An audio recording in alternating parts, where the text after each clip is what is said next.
Hey John, how's it going? Hey, We got a David, how are you?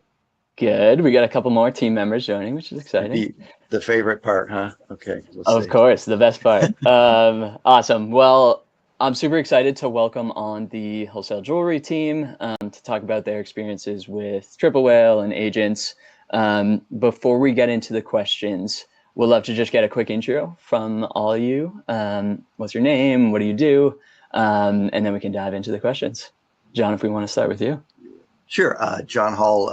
So I actually have an agency, 3P Agency, but Wholesale Jewelry website's been a client since inception, and I sit as a fractional CMO, fractional CFO, and business development director for them, and we've took them on about 3.5 years ago at about $400,000 a year, 3.5 years ago, and we're tracking 8 million this year. So for B2B wholesale jewelry. If you Google wholesale jewelry, the two words, we come up number one on Google right now. So Amazing. that's what we do. Yeah, a lot of fun. And we'll get into Moby, but Moby is a game changer.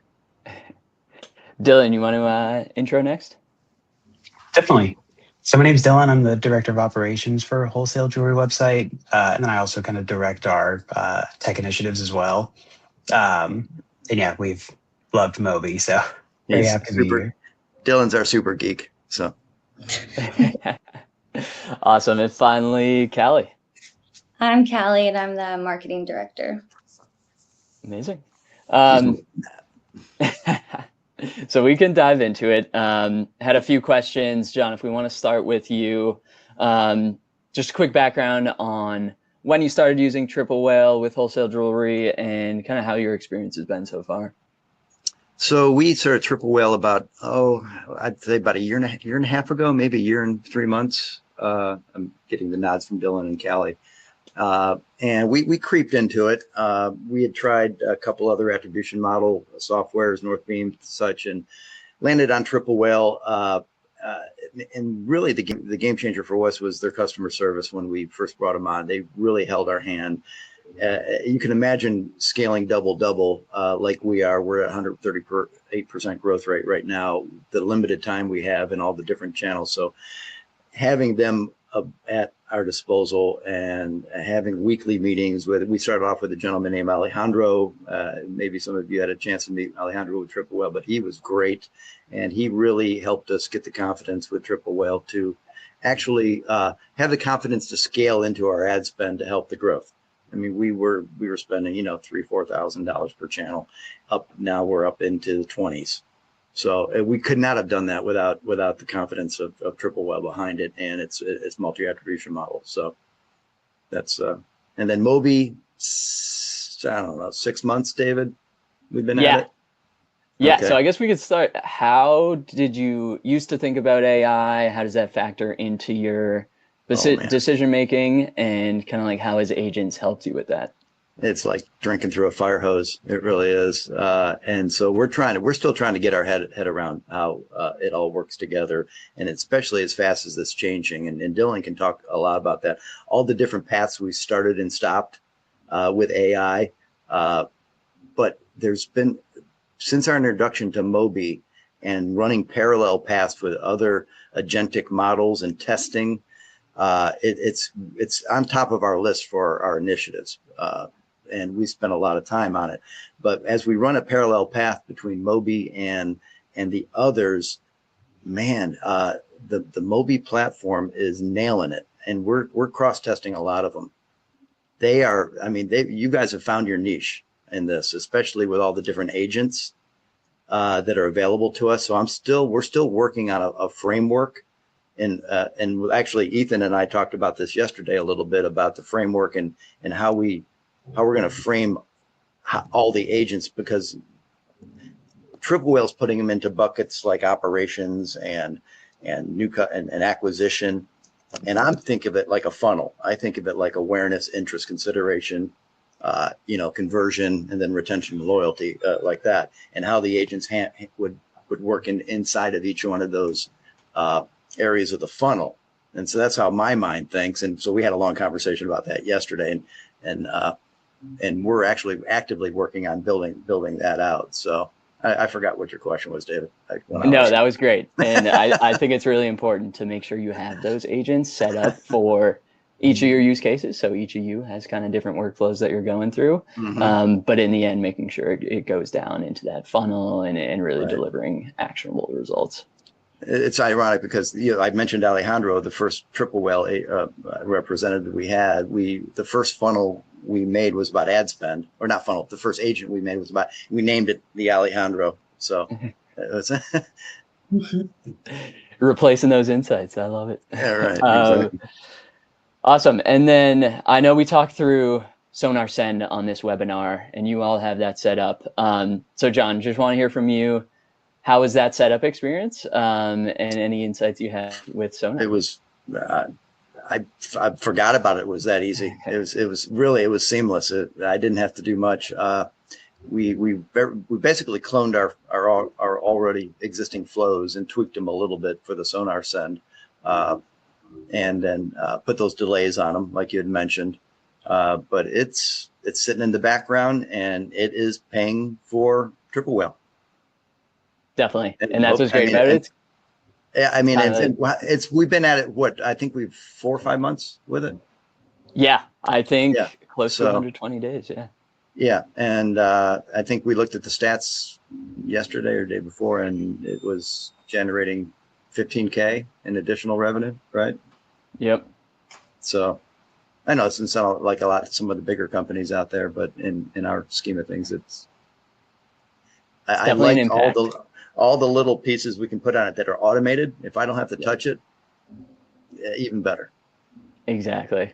Amazing. Well, thank you, John. I want to dive a bit more into agents now.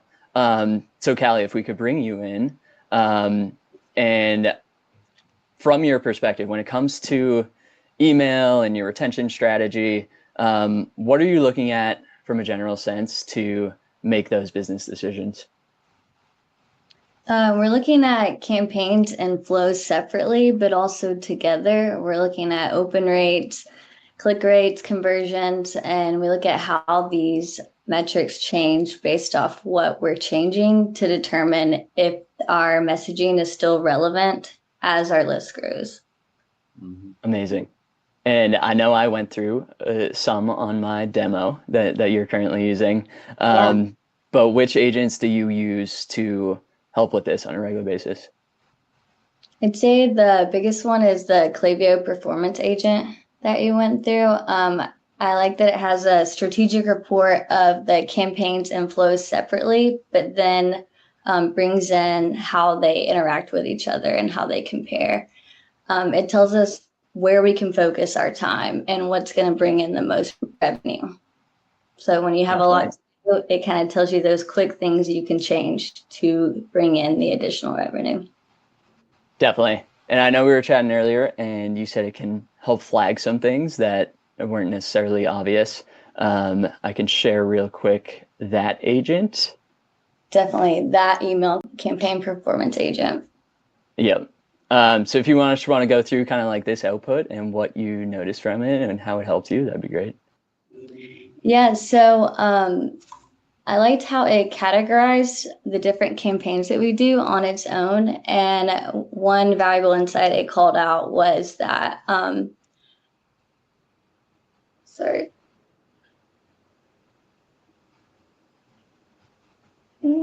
it disproved a common assumption that sale campaigns drive the most revenue. So when people say sales are down, we need to have a sale, it's not necessarily. This report called out that our campaign and product-based emails were driving the most revenue.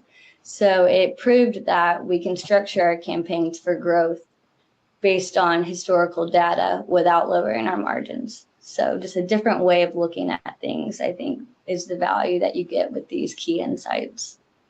Definitely. And that's one of the areas where I think like you get a lot of value out of agents is it flags something, but it's backed up by data. So you can go in, see the data, and really be confident in the decisions that you're making based on the agent. Right. It's not just prescriptive, it's diagnostic, and which is the big game changer for us, is because we've always gone, I'm sure everyone on this call has sat through meeting after meeting where it's death by dashboard, and all types of data, but nothing actionable. And you have to rely on the expertise of the individual sitting in the room to come up with a game plan afterward.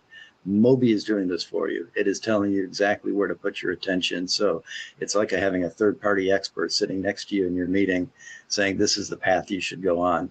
And I've always said that, prescription without diagnosis is malpractice. So we should always go down the path using data. And it's amazing. It really is a game changer for our meetings. Yeah.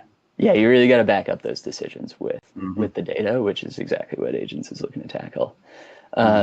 Speaking of experts, Dylan, I want to bring you in on the more technical side of things. What's your favorite part? What's been your favorite part about using Agents so far?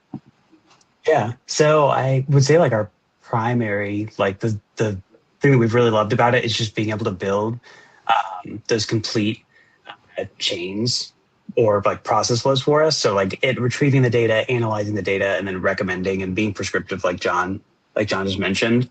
But then also having the customization of it, of like, writing your own SQL queries in there or using natural language to have it built for you. And also it's ease of use with like you guys quickly add models, like the latest models available, which is really exciting because, as it moves so quickly and the top model changes on nearly a weekly basis now, Triple Whale is always very quick to add it, which is really nice for just getting constantly increasing the robustness of our reporting and therefore just getting better and better automations in place that give us just actionable insights that we can immediately move on instead of having to second guess it at all. Definitely. Yeah, the AI world moves fast, so we want to make sure that our products are representing that and reflecting that in its outputs. What would you say has been the coolest part about using Agents so far? Yeah, I would say the ease of use with collaborating between multiple parts of like an AI system. So for us with like our Klaviyo campaigns, we have it go through and look at the metrics of how each thing is performing, but then additionally using like visual intelligence to evaluate that aspect of it too, and just kind of automating the tying of those together to find out why different aspects of emails that we send are working or not working, and then being prescriptive on an individual email campaign basis, as opposed to us having to just look at the performance and then look through the email and then being like, okay, maybe they did like this, maybe they didn't like the font was like this, but it gets so in depth with the visual intelligence and tying it back to it that it allows us to move very confidently in how we adjust email flows or anything like that in Klaviyo. Definitely. And just improves that efficiency of not having to manually go through all this data, and Moby can summarize it for you. Exactly. Yeah. Awesome. Well, we really appreciate you all of you for coming on board.